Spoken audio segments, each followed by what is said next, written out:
कि वक्फ बोर्ड ऐसी संस्था है जिसका अपना कानून है, अपनी मिल्कियत है, अपना तौर तरीका है, अपनी मर्जी है और वे ना तो देश के कानून से चलते हैं, ना देश के कानून की फिक्र करते हैं और ना ही देश में जायज़ तरीके से अपना काम करते हैं। इसका सबसे बड़ा कसूरवार कांग्रेस है, जिसकी सरकारों ने सिर्फ वोट बैंक की खातिर वक्फ कानूनों को इतना मजबूत कर दिया कि सारे वक्फ बोर्ड बेलगाम और बेहिसाब हो गए। आज मैं आपको कुछ बड़े मामले दिखाने जा रहा हूं जो वक्फ की मनमर्जी और दादागिरी के सबसे बड़े सबूत हैं।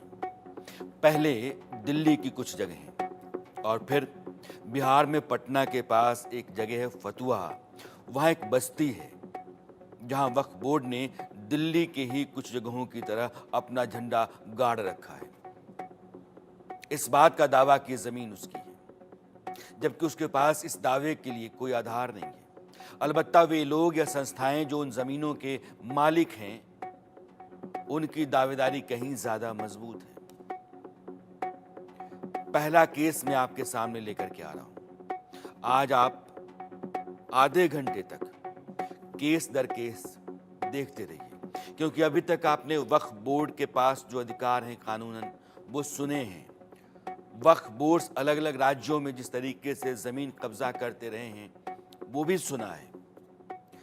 2009 से 2024 के बीच में वक्फ बोर्ड की जमीन 4 लाख हेक्टेयर से 8.5 लाख हेक्टेयर हो गई, यह भी जाना है। लेकिन यह कैसे होता है, इसका सबसे जीता जागता सबूत आज मैं आपके सामने लेकर के आया हूं। दिल्ली में अब आपके सामने एक तस्वीर आ रही है। मस्जिद है और मस्जिद के बगल में कबाड़ रखने की जगह है जिसको कूड़ा घर कहते हैं। और ये कूड़ा घर किसका है?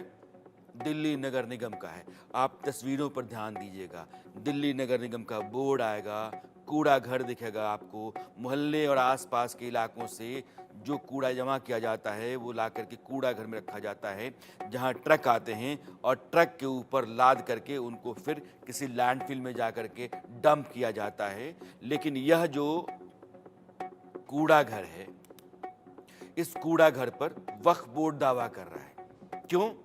क्योंकि मस्जिद से लगी हुई जमीन है उस कूड़ा घर की। दिल्ली नगर निगम एक संवैधानिक संस्था है। देश में 3 लेवल पर इलेक्शंस होते हैं। लोकसभा के चुनाव होते हैं, विधानसभा के होते हैं और स्थानीय निकाय के। स्थानीय निकाय में ग्राम पंचायतें आती हैं, नगर पालिकाएं आती हैं और नगर निगम आते हैं, जैसे दिल्ली नगर निगम। नगर निगम की जमीन यानी कि सरकारी जमीन है और सरकारी जमीन पर वक्फ बोर्ड दावा कर रहा है कि ये उसकी जमीन है। कूड़ा भवन जहां खड़ा है वो सरकार की नहीं है, उस पर उसकी दावेदारी है। अब सवाल ये है कि जो लोग सरकार की तरफदारी करते हैं वो क्या कहते हैं और पूरा मामला क्या है। हमारे सहयोगी आयुष की आप ये रिपोर्ट देखिए। दिल्ली माइनॉरिटी कमीशन के लिए फैक्ट फाइंडिंग रिपोर्ट में एक ऐसा दावा किया गया है जो बेहद ही चौंकाने वाला है। जहां एक ओर दिल्ली के कई मंदिरों पर वक्फ बोर्ड अपना दावा ठोक रहा है, शमशान घाट पर अपना दावा ठोक रहा है, तो वहीं एमसीडी के कूड़ा घर तक को नहीं बख्शा गया। मेरे पीछे दिल्ली नगर निगम का एक कूड़ा घर है जो यहाँ पालम क्षेत्र में आता है। इस क्षेत्र पे इस कूड़ा घर पर वक्फ बोर्ड ने अपना दावा ठोका है। वक्फ बोर्ड का ये कहना है कि सरकारी अथॉरिटीज ने, एमसीडी ने इस कूड़ा घर को वक्फ बोर्ड की जमीन पर कब्जा करने के बाद बनाया। ऐसे तमाम संगीन आरोप तब सामने आए जब दिल्ली माइनॉरिटी कमीशन की एक रिपोर्ट कथित तौर पे सोशल मीडिया पर वायरल होने लगी। हिंदू संगठनों ने यह आरोप लगाया है कि वक्फ बोर्ड जानबूझकर मंदिर और शमशान घाट जैसे जो स्थल हैं हिंदुओं के, उनको कब्जाना चाहता है। और इसी कब्जाने की स्थिति में वक्फ बोर्ड का एक और दावा सामने आया जो है दिल्ली नगर निगम के कूड़ा घर पर। कूड़े घर तक को नहीं छोड़ा गया वक्फ बोर्ड की इस रिपोर्ट में। मेरे पीछे मैं आपको दिखाना चाहूंगा कि एक मस्जिद है, मस्जिद ए बिलाल के नाम से, जो राजधानी दिल्ली के पालम क्षेत्र में आती है। और इसी मस्जिद ए बिलाल के सामने ये कूड़ा घर बना हुआ है। इस कूड़े घर पर यह दावा ठोका जा रहा है वक्फ बोर्ड के द्वारा कि ये जो कूड़ा घर है ये भी वक्फ बोर्ड की जमीन के ऊपर बना हुआ है। ये जो कूड़ा घर इस रोड पर जो बनाया गया है, इस पर ये भी वक्फ बोर्ड की जमीन पर एक तरीके से कब्जा है। ये आप देख पाएंगे कि सामने नगर निगम का बोर्ड लगा हुआ है, यानी ये सरकारी कूड़ा घर है। अंदर मशीन लगाई गई है, यानी ये सरकार ने ऑथराइज की हुई है जगह। उसके बाद भी ऐसे दावे सामने आ रहे हैं वक्फ बोर्ड की तरफ से, जिसमें वो लोग ये बात कर रहे हैं कि ये जो कूड़ा घर है इसको वक्फ बोर्ड की जमीन पर कब्जा किया, और कब्जा किसने किया हुआ है ये बड़ा सवाल है। उन लोगों का ये दावा है कि चलिए मंदिर समझ में आता है कि किसी हिंदू संगठन ने कब्जा कर लिया, हम मान सकते हैं कि शमशान घाट पर भी किसी हिंदू संगठन ने वक्फ बोर्ड की जमीन पर कब्जा कर लिया हो, लेकिन सरकारी जमीन जो एमसीडी के लिए अलॉटेड है, जो कूड़ा घर है, इस पर भी कब्जे का दावा वक्फ बोर्ड के द्वारा किया गया। एमसीडी से सर आप यहाँ पर मौजूद है, क्या नाम है आपका?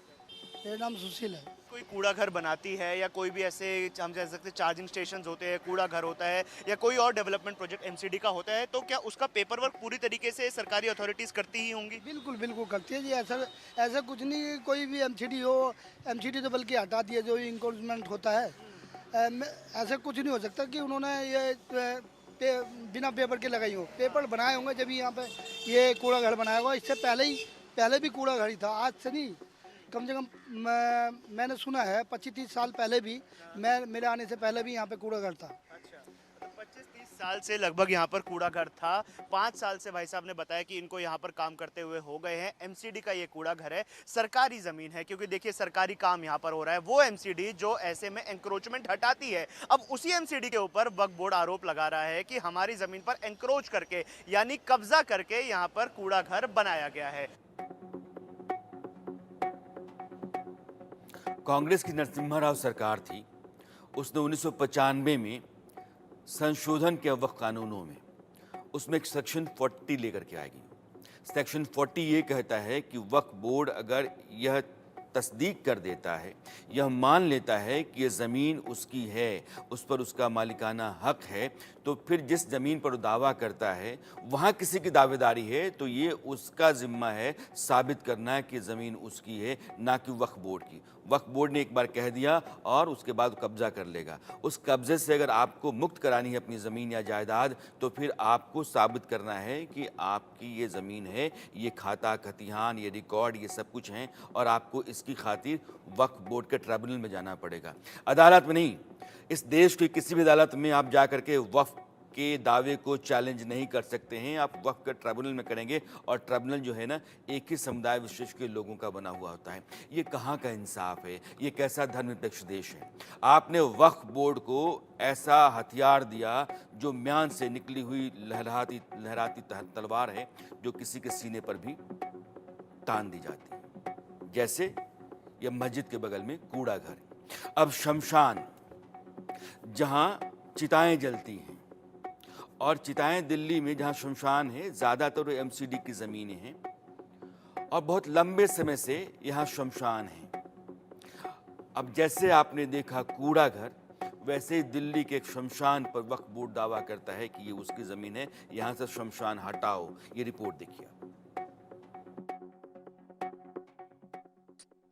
सरकारी जमीन और मंदिरों पर दावे के बाद अब वक्फ बोर्ड ने शमशान घाट पर भी अपना दावा ठोक दिया है। ऐसे ही एक शमशान घाट जो कि राजधानी दिल्ली के पालम इलाके में आता है, वहां पर हम मौजूद हैं, और यहां पर भी वक्फ बोर्ड के द्वारा रिपोर्ट में दावा किया गया है कि ये जो शमशान घाट है ये भी वक्फ बोर्ड की ज़मीन के ऊपर बना हुआ है। ये दावा जो है वो माइनॉरिटी कमीशन की रिपोर्ट में फैक्ट फाइंडिंग कमेटी के द्वारा किया गया है, जहाँ पर दिल्ली के कई मंदिरों का नाम है, कई सड़कों का नाम है, कई सरकारी दफ्तरों का नाम है। तो उसके अलावा एक ऐसा शमशान घाट भी है जिसको वक्फ बोर्ड अपने दावे के अंतर्गत ले रहा है। यानी जो शमशान घाट बना हुआ है, इतने सालों से यहाँ पर हिंदू जिनकी मृत्यु हो जाती है उनके पार्थिव शरीर को जलाया जाता है, मोक्ष द्वार इसे कहा जाता है, इस पर भी वक्फ बोर्ड अपना दावा ठोक रहा है। इस पर बात करने के लिए जो शमशान घाट के पुजारी हैं वो हमारे साथ मौजूद हैं, उनसे बात करते हैं। सर क्या नाम है आपका? नमस्कार जी, मैं पंडित धर्मेंद्र गोस्वामी, यहाँ पर अंतिम संस्कार करवाते हैं। धर्मेंद्र जी, एक बात बताइए महाराज कि यहाँ पर कब से ये शमशान घाट बना हुआ है, इसकी स्थापना कब हुई? ये लगभग 70 साल पुराना है और इसको ट्रस्ट चलाती है। 1962 से तो ट्रस्ट चलाती आ रही है इसको, उससे पहले और लोग चलाते थे, और ये गांव के लोगों की ज़मीन दान में दी हुई थी, और जिसको अब संस्था देख रेख करती है, और एमसीडी से ये स्लिप भी है। तो और वक्फ बोर्ड कह रहा है कि ये जो जमीन है वो तो उनकी है, अब तो आप यहाँ पर क्रमेशन नहीं कर पाएंगे। नहीं, बेबुनियाद है सब। 2019 से हमें न्यूज़ चैनल के माध्यम से पता लगा था, तब हमने फिर ऐसे ही न्यूज़ चैनल वालों को भी बताया था। अब कई दिनों से हो रहा है, अभी तक नोटिस वगैरह कुछ आया नहीं है, लेकिन हम तैयार है उसके लिए लड़ने के लिए। सब लोग, यहाँ की जनता सब साथ है हमारे। कई मंदिरों पर दावा किया है वक्फ बोर्ड ने, अब शमशान घाट को भी अपने अंतर्गत लेना चाह रहे हैं कि ये शमशान घाट जो है ये वक्फ की ज़मीन पर बना। आप एक कागज़ की बात कर रहे थे कि आपके पास सारे कागज़ हैं, कोई ऐसा पुख्ता सबूत जो आप दिखा सके कि ये जो ज़मीन है ये शमशान घाट के लिए ही अलॉट की गई है। ये बिजली का बिल है ये, हाँ। बिजली का बिल हो गया, ये एमसीडी की स्लिप है जो हम लोगों को जो अंतिम संस्कार करते हैं एमसीडी के थ्रू देते हैं, जिससे डेथ सर्टिफिकेट बनता है। और बाकी जो संस्था के पास इसके पेपर हैं, जमीन के, इसके सब कुछ। और 1962 में इसका संस्था चला रही है, सब लिखा हुआ है। तो पंडित जी से हमने बात की, पंडित जी ने इस शमशान घाट के इतिहास के बारे में बताया कि 1962 से ये शमशान घाट ऐसे यहाँ पर बना हुआ है। गांव की ज़मीन पर इसको बनाया गया है, दान में दी गई ये ज़मीन थी। और अक्सर ऐसा होता है मंदिरों के लिए, शमशान घाट के लिए लोग अपनी ज़मीन दान करते हैं ताकि वहाँ पर पुण्य कार्य किए जा सके। और अब वक्फ बोर्ड का दावा इस शमशान घाट के ऊपर ठोका जा चुका है। ये बात बोली जा रही है कि यहाँ पर वक्फ बोर्ड की जमीन पर कब्जा करके शमशान घाट बनाया हुआ है। इंडिया न्यूज़ की टीम ऐसे मंदिरों में भी जा रही है, ऐसे तमाम स्थानों पर जा रही है जहां पर ये दावा वक्फ बोर्ड की तरफ से किया गया है। दिल्ली माइनॉरिटी कमीशन की रिपोर्ट फैक्ट फाइंडिंग कमेटी के द्वारा जो जारी की गई, उसमें ऐसे मंदिरों के और अब तो शमशान घाट का नाम भी सामने आ गया है जहां पर वक्फ बोर्ड अपना दावा ठोक रहा है। अब मैं आपको तीसरी रिपोर्ट दिखाता हूं। दिल्ली में एक मंदिर, जैसे ये 60 साल से ज़्यादा वक्त से शमशान है और यहाँ अंतिम संस्कार होता रहा है, फिर भी वक्फ बोर्ड का दावा यह है कि उसकी ज़मीन है। उसी तरीके से एक बहुत पुराने मंदिर पर वक्फ दावा कर रहा है कि उसकी संपत्ति है। आप ये रिपोर्ट देखिए, इसके बाद हम चर्चा में आते हैं, क्योंकि हमारे दो खास मेहमान अश्विनी उपाध्याय और सैयद फैजी साहब जुड़े हुए हैं। तो पहले आप ये रिपोर्ट देखिए, फिर हम आते हैं, फिर पटना चलेंगे। फैक्ट फाइंडिंग कमेटी ने दिल्ली माइनॉरिटी कमीशन के लिए एक रिपोर्ट 2019 में बनाई थी। उस रिपोर्ट में यह बात बोली गई थी कि राजधानी दिल्ली में ऐसे कई मंदिर हैं, ऐसे कई इबादतगाह हैं हिंदुओं के जो वक्फ की ज़मीन पर बने हुए हैं। माइनॉरिटी कमीशन के लिए इस रिपोर्ट को तैयार किया गया था। ये मामला अब तूल पकड़ने लगा है जब से वक्फ बोर्ड पर चर्चा हो रही है, जेपीसी हो रही है, और इसके बाद से ऐसे कई मंदिर सामने आ रहे हैं जिस पर यह दावा किया जा रहा है कि फैक्ट फाइंडिंग रिपोर्ट ने अपनी रिपोर्ट में पेश किया है कि ये सारे ज़मीन जो है वो वक्फ की जमीन पर बने हुए हैं। ऐसे ही एक मंदिर में बीके दत्त कॉलोनी में हम मौजूद हैं। ये मंदिर सनातन धर्म मंदिर है, कई साल पुराना है, बताया जा रहा है 1961 में इसकी नींव रखी गई थी और तब से ही ये मंदिर इस इलाके में चल रहा है। लोग यहाँ पर आते हैं, लोगों की आस्था का केंद्र है। कोई छोटा मंदिर नहीं, बहुत बड़ा ये मंदिर। आप देख सकते हैं कि ऊपर सीढ़ी का रास्ता है, ऊपर गर्भगृह है मंदिर का, नीचे भी भगवान की मूर्ति लगाई गई है। जिस जगह पर हम खड़े हैं ये मंदिर का हॉल है और ऐसे ही पूरी कॉलोनी का ये बहुत बड़ा मंदिर है। क्या कुछ मंदिर से जुड़े हुए तथ्य हैं, फैक्ट फाइंडिंग रिपोर्ट का क्या कुछ कहना है, इसके बारे में बात करते हैं। मंदिर के प्रधान से हम जुड़ते हैं, उनसे बात करते हैं। तो सर, इस बारे में, मंदिर के बारे में, ये जो रिपोर्ट में सामने आ रही हैं चीज़ें कि ये वक्फ बोर्ड की ज़मीन पर बना हुआ है, उनका दावा है, क्या आप लोगों के पास पूरे कागजात हैं इस मंदिर के? मैं मदन बोटानी, श्री सनातन मंदिर सीनियर वाइस प्रेसिडेंट हूँ। ये जो वक्फ बोर्ड दावा कर रहा है एकदम खोखला है, झूठा है। ये जो ज़मीन है मंदिर की, हमने भारत सरकार से 1958 में उसकी कीमत दे के हमने खरीदी है, जिसके कागजात रजिस्ट्री हमारे पास है। 1958 में ज़मीन खरीदी और इसके ऊपर मंदिर बनाने में 3 साल लग गए। 1961 के अंदर भारत सरकार के जो मंत्री हैं, शहरी विकास मंत्री आदरणीय मेरचंद खन्ना जी, उन्होंने इसका अपने कर कमलों द्वारा उद्घाटन किया। ये ज़मीन हमारी है। वक्फ बोर्ड तो बाद में बना है, उससे पहले ज़मीन हमारी है। जो मंदिर की स्थापना है सर, ये मंदिर की स्थापना कब हुई थी? ये 1961 में आदरणीय शहरी विकास मंत्री मेरचंद खन्ना जी ने कर कमलों द्वारा किया, जिसका पत्थर अभी भी हमारे मंदिर की दीवार में लगा हुआ है। आप जाके उसका देख सकते हैं। 14 दिसंबर 1961 का इसका उद्घाटन हुआ। आप वो पत्थरशिला देख सकते हैं। चलते चलते इस बोर्ड की तरफ आए हैं। देखिए, सबसे पहले श्री सनातन धर्म मंदिर खन्ना नगर, यहाँ पर ये बात लिखी गई है, लोधी कॉलोनी, नई दिल्ली। मंदिर का पता, इसका शिलान्यास भारत सरकार के पुनर्वास विभाग के मंत्री श्री मेहर चंद जी खन्ना के कर कमलों द्वारा मार्गशीर्ष शुद्ध सप्तमी गुरुवार संवत को किया गया है। अब इसमें अंग्रेजी तारीख लिखी हुई है, यहाँ पर देख सकते हैं। हाँ जी, यहाँ पर दिसंबर 1961, ये चीज़ यहाँ पर स्पष्ट लिखी हुई है। दिसंबर 1961 में यहाँ पर इस मंदिर का शिलान्यास किया गया था, मंदिर का उद्घाटन हुआ। 3 साल लगे मंदिर को बनाने में। और ऐसी कोई फैक्ट फाइंडिंग कमेटी की रिपोर्ट उस टाइम तक शायद आई भी नहीं थी, किसी को पता भी नहीं था कि ऐसा कोई बोर्ड है, ऐसी कोई कमीशन है। और उस समय तक दिल्ली में चुनाव भी नहीं होते थे, पूर्ण राज्य दिल्ली नहीं था। 1991 से दिल्ली में चुनाव हुए, उसके बाद से कमीशंस बनने शुरू हुए, बोर्ड बनने शुरू हुए, और अब उन बोर्ड्स ने उन कमीशन पर ऐसे मंदिरों पर दावा करना शुरू कर दिया है। लोगों में गुस्सा है इस चीज़ को लेकर, लोगों के मन में नाराज़गी है, और ऐसी रिपोर्ट्स का लोगों के द्वारा खंडन किया जा रहा है। 60 साल से पुराना मंदिर, 60 साल से अधिक पुराना शमशान घाट, 60 साल से अधिक पुराना कूड़ा घर, लेकिन दावा वक्फ बोर्ड का ये है कि ये सारी की सारी उसकी संपत्तियां, उसकी जायदाद है। ये दिल्ली का मामला है, यहाँ लोग सजग हैं, सक्रिय हैं, कानूनी लड़ाइयाँ लड़ी जा सकती हैं, लेकिन देश के बाहर दूर दराज के इलाकों में जो सरकारी ज़मीनें हैं, खेल के मैदान हैं, जो नज़ूल की ज़मीन है, शमशान है, इन सब पर लगातार दावेदारियाँ चलती रहती हैं। और एक जो पूरा साम्राज्य है वक्फ का, वो बढ़ता चला जा रहा है। मैंने पहले भी आपको कहा कि 2009 में 4 लाख एकड़ ज़मीन थी, आज 8.5 लाख एकड़ है। रेलवे और डिफेंस के बाद तीसरा सबसे बड़ा देश का ज़मींदार वक्फ बोर्ड है। और मैं आपको पटना लेकर के चलूँगा, क्योंकि पटना में एक बस्ती है जहाँ के लोग हमारा इंतज़ार कर रहे हैं, क्योंकि उस बस्ती में भी वक्फ बोर्ड का नोटिस चला गया है। वहाँ चलने से पहले अपने दोनों मेहमानों को जोड़ना चाहता हूँ।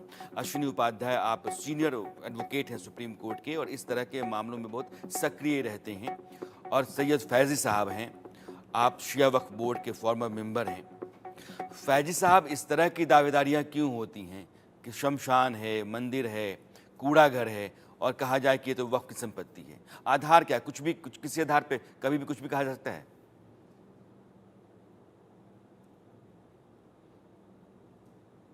बनाया जाता है। असल में जितनी भी अभी 4 बार से भी जो भी अभी वक्फ बोर्ड के चेयरमैन बनाए जा रहे हैं, वो सब अपराधी छवि के हैं, या तो कोई ना कोई कहीं से डिफाल्टरी लोग हैं जिनको बनाया जाता है। तो वो लोग क्या करते हैं कि बड़े बड़े बिल्डरों से पैसा लेने के चक्कर में अपनी अपनी जमीनें जो वक्फ की हैं, इसमें तो एक तो ऐसा भी चलता है कि जैसे कि कोई जगह पे करोड़ों की, अरबों की जमीन है, 10 बीघा, उसको ये लोग डिलीट कर देते हैं और कहीं सस्ती जमीनें दिला देते हैं। तो धांधलेगिरी वक्फ बोर्ड से और मुतावल्ली से ही चलती है। जब तक के चेयरमैन और मुतावल्ली नहीं अगर अच्छे होंगे, तब तक ये चलता ही रहेगा। वो तो जैसे जो 95 एक्ट है, उसको खत्म करने के लिए जो सरकार कर रही है, उसमें बहुत सी चीजें ऐसी आ रही हैं जो ट्रांसपेरेंसी हो जाएगी। और जो लोग डर रहे हैं, वो लोग भी कहीं कहीं वक्फ को बहुत घेर के बैठे हुए पहले ही से ही।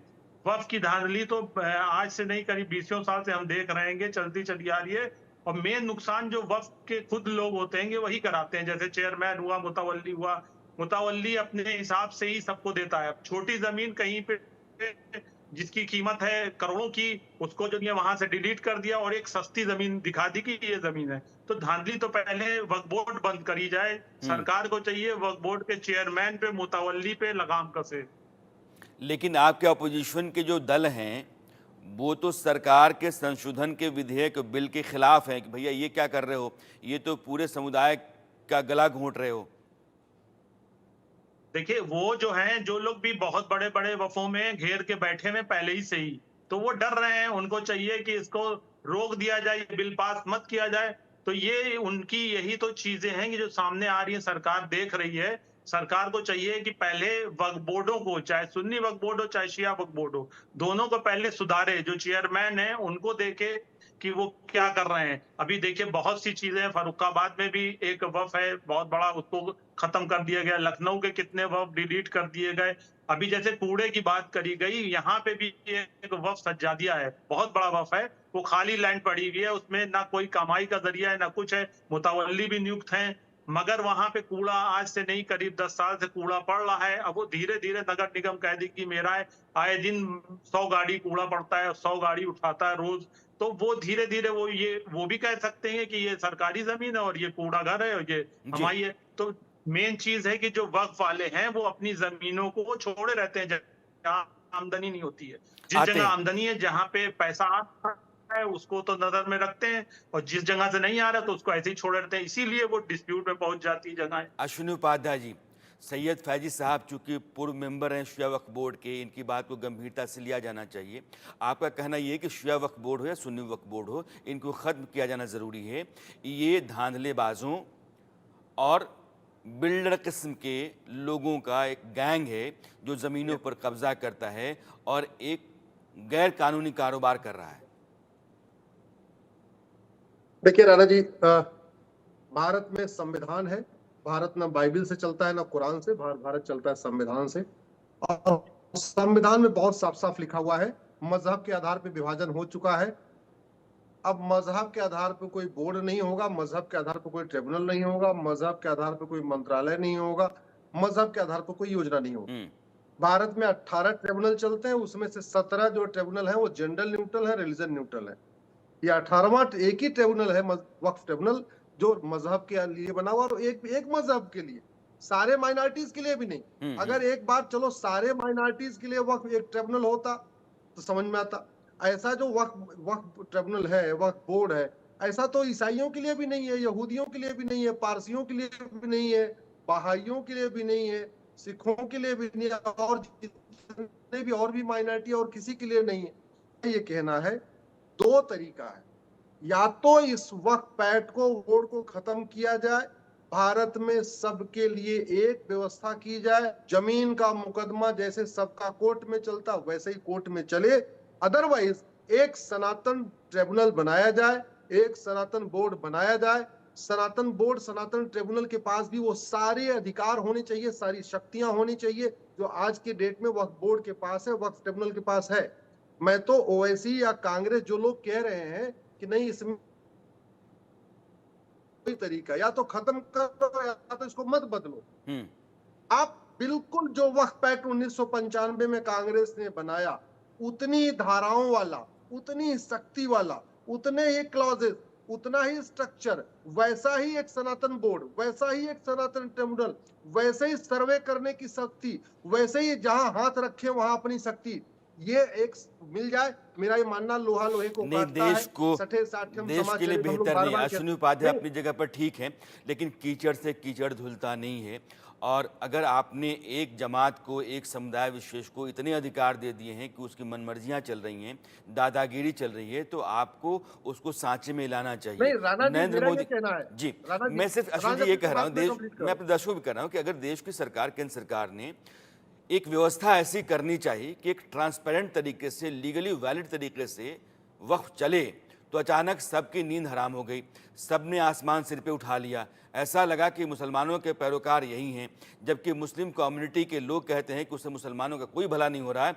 ये सिर्फ मुट्ठी भर लोग हैं जो गुंडागर्दी करते हैं और ये अपनी जायदाद बढ़ाते हैं, अपनी मिल्कियत चलाते हैं, इनका किसी से कोई लेना देना नहीं है। आपने कानून की खातिर बना रखा है।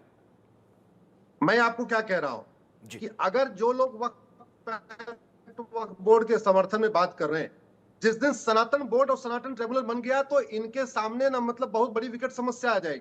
क्योंकि वक्फ बोर्ड और वक्फ ट्रिब्यूनल तो पिछले 500 साल, बाबर, क्योंकि 15वीं शताब्दी के पहले भारत में कोई मुस्लिम था ही नहीं, तो यानी वक्फ बोर्ड, वक्फ ट्रिब्यूनल पिछले 500 साल में जो गोरी, गजनी, हुमायूं, तुगलक, चंगेज की जमीन है उसी को वक्फ प्रॉपर्टी डिक्लेयर कर सकता है।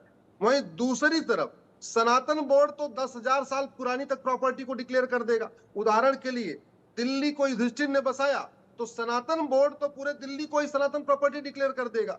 आपका जो गाजियाबाद है वो पूरा गजप्रस्थ हो जाएगा, जो पानीपत है वो पानप्रस्थ हो जाएगा, जो सोनीपत है वो सोनप्रस्थ हो जाएगा, जो आपका फरीदाबाद है वो तिलप्रस्थ हो जाएगा, जो मुर्शिदाबाद है वो आपका कीर्तेश्वरी हो जाएगा। फिर तो भारत में जितने भी आपके इस तरीके से पिछले 500 साल में गोरी गजनी टाइप एक के जो अलग फसाद विदेशियों ने खड़ा यहाँ कब्जा होगा, किया, लेकिन या अश्विनी जी नवाबों और ने सैयद कब्जा फैजी किया, या साहब, निजामों ने कब्जा किया, मैं या आप दोनों जमींदारों को ने चाहता कब्जा हूं किया। कि आप दोनों उनकी रहें। जमीन को पटना चलना ज़रूरी है। पटना के पास फतुहा के लगे एक बस्ती है, उस बस्ती में वक्फ बोर्ड का नोटिस आया हुआ है।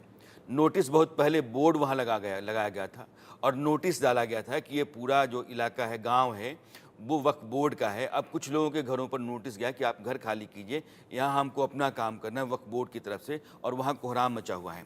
वहाँ हमारे सहयोगी रितेश हैं और अभी उनके साथ गांव वाले हैं। ये एक ताज़ा मामला है और मैं कह रहा हूँ कि आपको वक्फ बोर्ड की जो दादागिरी है, वो मनमर्जियाँ हैं, जिसके हम सबूत आपको दिखा रहे हैं, उसका सबसे ताज़ा उदाहरण वो है जहाँ रितेश अभी खड़े हैं। रितेश, अब आप दर्शकों को बताइए कि घटना क्या है, मामला क्या है और लोग क्या कह रहे हैं। अब बिल्कुल देखिए, संक्षेप में मैं सर पूरी घटना बताता हूं। पटना से तकरीबन 30 किलोमीटर की दूरी पर फतुहा है।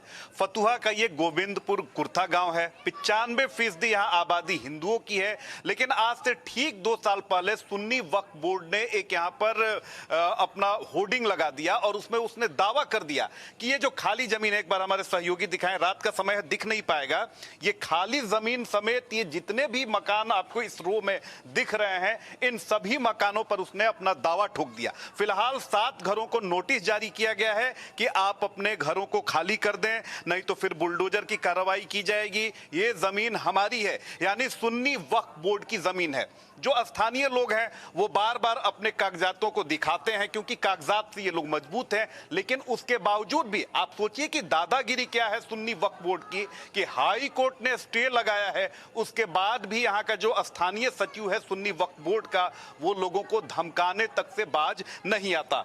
इलाके में उसने विकास कार्यों को ठप करा दिया है, क्योंकि पूर्व वार्ड पार्षद है। आप देखिए कि लोग कितने परेशान हैं। आज जितिया पर्व है, महिलाएं उपवास पर हैं, लेकिन आज इन महिलाओं के चेहरे को देखना होगा, उदास है चेहरा। बच्चों के लिए पर्व कर रही हैं, लेकिन इनके मन में यही सवाल उमड़ घुमड़ रहा है कि अगर मकान खाली करने की नौबत आएगी, जमीन खाली करने की नौबत आएगी, तो फिर वो क्या करेंगी। ये सुन्नी वक्फ बोर्ड की मनमानी है। अब एक एक कर लोगों से हम बात करते हैं। ये बताइए कि आपके मकान पर भी नोटिस आया है? हाँ, मेरे घर पर भी नोटिस आया है। घर में क्या चर्चा चल रही है, कितनी परेशान है? परेशान हम लोग, बहुत परेशान हैं हम लोग। तो नोटिस आया तो हम सोचे कि हम लोग लड़ेंगे, जरूर लड़ेंगे, हम लोग हटेंगे नहीं पीछे। हम जाएंगे कहाँ, घर छोड़कर हम लोग कहाँ जाएंगे। आप बताइए, आप कितने साल से रही हैं और कितनी परेशानी हो रही है? बहुत परेशानी हो रहे हैं। 50 साल से ही मकान में रह रहे हैं। नोटिस आया है तो कैसा हमको दिमाग पर लगेगा। सबका मन तो एकदम पूरा उदास हो रहा है। देखिए, ये जो लोग हैं वो उदास हैं। ये हैं हमारे साथ यहाँ के स्थानीय निवासी हैं, और यही लड़ाई अभी जो सुन्नी वक्फ बोर्ड है उससे जो भी अभी चीज़ें डॉक्यूमेंट्स के आधार पर या न्यायालय में जाना हो या फिर अधिकारियों के पास जाना हो, उनके पास आप जाते हैं। ये बताइए कि ये डॉक्यूमेंट, ये इंडिया न्यूज़, मैं बता दूं कि हम ये 4थी दफे है जब इस गांव में हम मौजूद हैं, और जब तक न्याय नहीं मिलेगा हम बार बार आएंगे। ये बताइए कि आपके पास सारे कागजात दुरुस्त हैं, उसके बावजूद भी सुन्नी वक्फ बोर्ड अपना दावा क्यों ठोक रहा है? उसके पास जो नियम बना हुआ है, किसी जमीन पर दावा कर दे, जबकि बिहार सरकार वहां पर एफिडेविट करता है हाई कोर्ट में कि इन लोग का रहती जमीन है, और बात सुन्नी वक्फ करता है कि एक बार वक्फ हुआ तो हमारा सब दिन वक्फ रहेगा। अभी तक वह बोर्ड नहीं हटाता है, न यहाँ पर कोई अधिकारी आके उसका समस्या सॉल्व कर रहे हैं। अब मैंने सुना कि अब धमकियां भी आप लोग को मिल रही है, कई तरह की बातें कही जा रही है। अध्यक्ष वहाँ का चेयरमैन है जो बार बार बोलते हैं कि मैंने जो है एक बार वफ हो गया हमेशा वफ रहेगा, तो इसलिए डर तो लगता है सबको कि मैंने वो करते क्या है, मैंने अगला कदम क्या उठाएंगे। उन लोग कोर्ट की बात भी नहीं मान रहे हैं, न सरकार की बात मान रहे हैं। आप आइए, क्या नाम हुआ आपका और कब से रह रहे हैं, क्या परेशानी? 30 बरस से हैं। देखिए, वक्फ बोर्ड वाला है जो मनमानी कर रहा है, तानाशाह है। अब जो जो जायजन जमीन है, रैयती जमीन है, उसको भी बोलता है कि वक्फ बोर्ड का जमीन है। और बोलिए जब हाईकोर्ट का जब बात नहीं मानता है, हाईकोर्ट तो सबूत अनुसार अपना पेश किया कि रैयती जमीन है, जब वो खुद रैयती जमीन कागज में लिखा हुआ है, उनका डिसीजन में लिखा हुआ है कि रैयती जमीन है, तो किस आधार पर वक्फ बोर्ड वाला बोलता है कि रैयती जमीन नहीं है? अब उसको बताना चाहिए और आईना दिखाना चाहिए। हम लोग बोल रहे हैं कि आईना दिखाना चाहिए। और हमको जहां तक अच्छा समझ है कि इस मामला को सीबीआई से जांच कराना चाहिए। दूध का दूध होगा और पानी का पानी होगा। और सुप्रीम कोर्ट इसमें सुप्रीम कोर्ट का संज्ञान लेना चाहिए। इस मसले पर एकदम जरूरी है। रितेश, मैं आता हूं आपके पास। दो तीन बातें बहुत बड़ी हैं। अश्विनी जी, रैयती जमीन यानी कि रैयत जो है, यानी कि मालिकाना हक के साथ जिनकी ज़मीन है, सरकार कह रही है राज्य की कि ये रैयती ज़मीन है, ये रैयत है ज़मीन की। हाई कोर्ट कहता है कि आप ऐसा नहीं कर सकते। वक्फ बोर्ड कहता है कि हम तो बुलडोज़र लेकर के आ जाएंगे। सवाल ये है कि वक्फ बोर्ड के कहे पर जो ज़िला प्रशासन है वो बुलडोज़र लेकर के चला जाएगा, इतना अधिकार उसके पास है? बिल्कुल राणा जी, वक्फ एक्ट जो 1995 है, इसमें डीएम को केवल वक्फ बोर्ड का आदेश मानना है। डीएम के पास ये अधिकार ही नहीं है कि वो वक्फ बोर्ड का जो नोटिस है या वक्फ बोर्ड जो आदेश उसको दे रहा है उसका विरोध करे और वक्फ बोर्ड से कहे कि तुम कागज दिखाओ। जो कलेक्टर होता है, डीएम होता है, वो जिले का अधिकारी होता है, वो पुलिस विभाग का हेड होता है, मेडिकल का हेड, हॉस्पिटल का भी हेड होता है, एजुकेशन डिपार्टमेंट, सबका जिला मालिक होता है जिले का। लेकिन इस जिले के मालिक के ऊपर भी वक्फ बोर्ड बैठा हुआ है। वो जब कहेगा डीएम को कि जाके ये पार्क खाली करा दो, ये नदी का किनारा खाली करा दो, ये घर तोड़ दो, ये शमशान हटवाओ, तो उसके पास उसको मानने के अलावा कोई रास्ता ही नहीं है। ये दिक्कत आ रही। अच्छा, अब इसमें आप जरा देखिए, आपने 3 रिपोर्ट दिखाई, तीनों रिपोर्ट में जो पीड़ित हैं वो आ गए हैं सामने, इसलिए आप दिखा पा रहे हैं। इसके अलावा जो पब्लिक लैंड है, जो गोचर की जमीन है, जो खेल का मैदान है, जो विवाह का स्थल होता है, वो जो स्थान है, नदियों के किनारे का जो जमीन है, जो पहाड़ियों के किनारे की जमीन है, जो रेलवे के किनारे की जमीन है, जो हाईवे के किनारे की जमीन है, अभी उन जमीनों का तो पता ही नहीं चल पा रहा है। अभी तो चलो जो लोग पीड़ित हैं वो खुद थोड़ा सा लड़ने का प्रयास कर रहे हैं, और ये होता भी है। भाई हमारे घर पे आएगा तो हम तो वक्फ बोर्ड से लड़ेंगे, लेकिन अगर हमारे बगल में पार्क पे आ जाएगा तो जनरल टेंडेंसी होती है, भैया पार्क में हम क्यों लड़े, वो तो सरकारी अधिकारी लड़ेगा, एसडीएम लड़ेगा, डीएम लड़ेगा। अब वो डीएम कैसे लड़ेगा? डीएम तो बेचारा खुद ही वक्फ बोर्ड के नीचे, डीएम को तो पार्क खाली करके देना है। अगर वक्फ बोर्ड कहता है ये पार्क खाली करो, ये वक्फ प्रॉपर्टी है, तो डीएम साहब को उसको पार्क को खाली करना पड़ेगा, कुछ कर नहीं सकते। एक सबसे बड़ी समस्या, इसलिए तो मैं कह रहा हूं, खतरनाक स्थिति है। वैसा ही अश्विनी उपाध्याय जैसे लोग बहुत लंबे समय से लड़ते रहे, लेकिन आप समझिए कि इस मुल्क के भीतर एक कानून एक सरकार बनाती है, कहती है कि वक्फ बोर्ड जो है ना वही मालिक मुख्तार है। ज़िले का मुखिया कौन होता है? कलेक्टर होता है, डीएम होता है। और आप कहते हैं कि डीएम भी उसका हुक्म मानेगा, यानी कि डीएम के ऊपर भी आपने उसको बिठा के रखा है। सबसे बड़ी सरकार तो वक्फ बोर्ड की चल रही है और उसके कहे के मुताबिक ही प्रशासन को चलना है, वो उसके आगे पीछे नहीं चल सकता है। जो नया कानून सरकार बना रही है, जो संशोधन करना चाहती थी, उसने कहा कि डीएम होगा सर्वे शर्मा, वो फैसला करेगा कि ये सही क्लेम है या नहीं है। दूसरा कि वो ये देखेगा कि जो वक्फ बोर्ड क्लेम कर रहा है उसको वेरीफाई किया जाना चाहिए कि यह क्लेम जेन्युइन भी है या इनजेन्युइन है। आपने इस तरह के जो ज़रूरी प्रावधान हैं इसके ज़रिए उसको सांचे मिलाने की सरकार की कोशिश को ध्वस्त कर दिया है कि नहीं नहीं नहीं नहीं, ये जो है सो रखो। जेपी सिमिया जाना पड़ा। इस देश के आम आदमी को जानना चाहिए कि पुरानी कांग्रेस की सरकारों के किए धरे को बेहतर करने या फिर इस देश के हक में ठीक करने की जो मौजूदा सरकार की कोशिश है उस पर पानी फेरने की फिर से कोशिश हो रही है अपोजिशन के ज़रिए।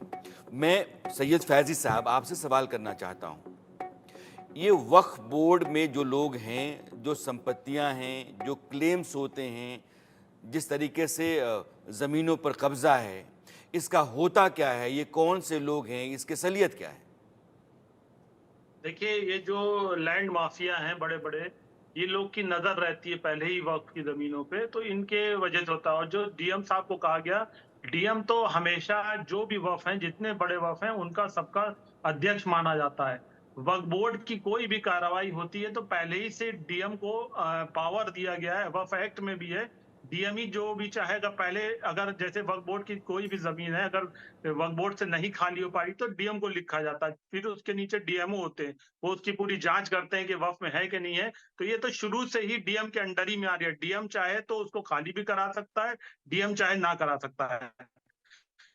जी, जो पार्टियां ना वो किसी वक्फ बोर्ड की हैं ना किसी की हैं, ये भी जो लोग ने अपने अपने दान किए हैं, वक्फ किए हैं, बड़ी बड़ी जमीनें, ये कहीं से आई नहीं है। जैसे हमारी प्रॉपर्टी हमने खरीदी है, हमने उसको दान किया है, ये कहीं से चुराई नहीं गई है ना कहीं से लाई गई है। और जमीनें जैसे बता रहे हैं ये वक्फ की जमीनें चली गई हैं, टोटल तो वक्फ की जमीनें बहुत चली गई। वक्फ ने कभी भी किसी की जमीन, जितनी जो जमीनें हैं वो वक्फ की गई हैं, मतलब वक्फ के पास किसी की आई नहीं है। ऐसा नहीं है कि कहीं वक्फ ने कहा ये मेरी जमीन है, ये अंडर में मेरे समय की पाबंदी तो है। ही नहीं पाया है कि अश्विनी जी, हाँ कुछ बोलना राणा चाहते हैं? जी। अश्विनी जी, हाँ एक मिनट, ठीक है अश्विनी जी, एक मिनट। राणा जी, जरा मैं अपने मित्र से पूछना चाहता हूं, क्या तलवार के दम पे दूसरे की जमीन को कब्जा करके वक्फ किया जा सकता है क्या? हाँ या ना में बताइए। देखिए, तलवार की जो बात है, तलवार की जगह पे किसी ने भी जमीनें कोई तलवार से थोड़ी ना ली गई है, तो वक्फ को तो दान किया गया है, अपनी अरे मर्जी से दान किया मैं है। किसी जितना आपसे तलवार थोड़ी ना पूछ रहा उठा हूं के उतना कहा बताइए। ये हमारी मैं जमीन जो है। आपसे पूछ रहा हूं उतना बताइए। क्या तलवार के दम पे दूसरे की, मैं वही तो आपकी हम आपको जमीन बता को रहे हैं, तलवार इसमें के तो दम पे तलवार की कब्जा कहीं कर पे लूं बात ही आपको नहीं आई। जहाँ पे दान की बात है वहाँ तलवार की बात ही नहीं है। हाँ लेकिन अरे मैं जो पूछ रहा हूँ उतना बताइए साहब। चीज है मैं कि जितना जब हम दान मैं कर पूछ रहे रहा हैं हूँ, वर्दी तलवार के दम पे तलवार कब्जा दिखाएंगे, किसी करके, को तलवार दिखाएंगे। बलात्कार की धमकी दे के कब्जा करके, आगजनी की धमकी दे के कब्जा करके दूसरे की जमीन कब्जा करके वक्फ की जा सकती है क्या? ये पूछ रहा हूँ आपसे। वक्त तो अपनी मर्जी से करता है आदमी, कोई की मर्जी से थोड़ी कर ना सकता तलवार है। की, अश्विनी ना जो किसी कह को रहे हैं कि बलात्कार जबरन करके कुछ भी करा किया रहा जाता है हम वो अपनी गैर मर्जी इस्लामिक से, है, हमारी जमीन है, और वो वक्फ करने नहीं दें। हो सकता है। वक्फ मतलब दान होता है, और जब कोई चीज़ आप मर्जी से दान नहीं करते हैं तो फिर उसके बाद किसी जरिए से हथियाते हैं आप, तो वो गैर इस्लामिक है, और वक्फ को आपने गैर इस्लामिक ही बना रखा है।